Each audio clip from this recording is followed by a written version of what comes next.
I still remember that Christmas morning like it's stitched into the inside of my mind. Not because it was magical, or warm, or perfect, no. Honestly, it was the opposite. It was the first Christmas after my grandpa died, and I was 17, awkward, angry, and not even close to ready to handle the mess of emotions boiling under my skin. People talk about grief like it comes in stages, like there's an order to it. But for me, it was just noise. A constant buzzing mix of sadness, denial, guilt, confusion, and this weird anger I didn't know how to aim at anything.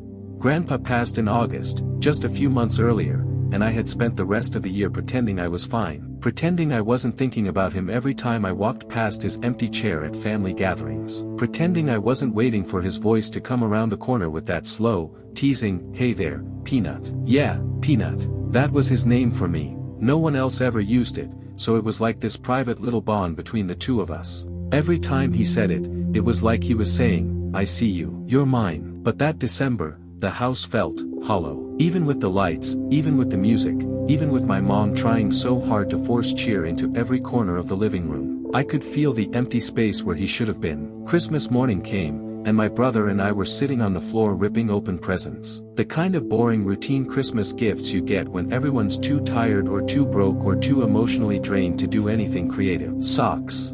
A hoodie. Some candy. You know the deal. I wasn't really there. My hands were doing the motions, but my mind was somewhere else. Thinking about the last conversation I had with Grandpa. Thinking about how I didn't tell him enough that I loved him. Thinking about the fact that he would never sit with us on Christmas again. Then my brother nudged me. "Hey, what's that?" I looked up, confused, and followed where he was pointing. There, tucked deep into the branches of the Christmas tree, were 2 cards. Plain white envelopes. No bows. No glitter. Nothing special. Just hidden. We both thought they were just tags or leftover decorations. But when I stood up and pulled them out, there were names written on them. One for him, one for me. And the handwriting. It froze me. Because it was his. It was my grandpa's handwriting. The same slanted letters. The same bold strokes. The same way he always wrote my name like it mattered more than anything. My stomach dropped. For a moment, I genuinely thought I was hallucinating. That my brain had finally snapped under the pressure of trying to hold everything together. But my brother saw it. He looked at me and said,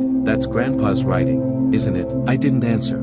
I couldn't. My hands were shaking when I opened the card with my name. Inside, there wasn't a long message. No heartfelt letter. No emotional goodbye. Just 3 words. "Love you, Peanut." That was it. Simple. Soft.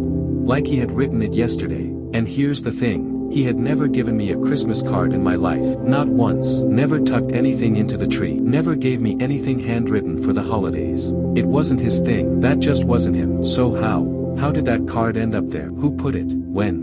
Why? My mom was in the kitchen when we showed her. She barely glanced at it and brushed us off with this irritated, dismissive, "I don't know what you're talking about." She refused to acknowledge any part of it. Wouldn't look at the handwriting. Wouldn't discuss how the card got there. Wouldn't even admit she saw it. Like the whole moment was an inconvenience. But my brother remembers it exactly the way I do. Every detail. The placement in the tree. The handwriting. The message. We even had a picture.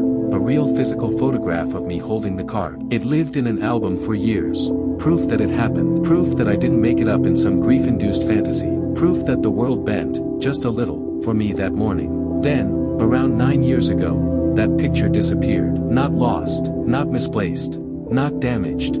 Just, gone. I tore apart boxes, searched through albums, flipped through drawers. Nothing. It was like the moment wiped itself out the second I finally opened the emotional box I had stuffed it in. And the weirdest part, the more I dealt with the grief, the more the memory felt unreal. Like the world was trying to tell me, "You imagined it. You were a kid.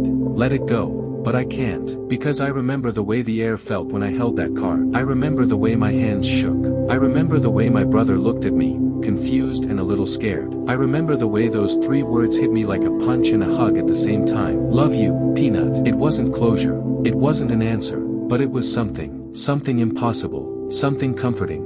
Something terrifying. And even though the picture is gone, even though my mom still acts like it never happened, even though the card itself has vanished, that moment lives in me. It's the one Christmas memory that has never faded. Because for a few seconds, in a house full of grief and silence and pretending, I felt like he was there. Like he reached across whatever world he was in, just to say goodbye.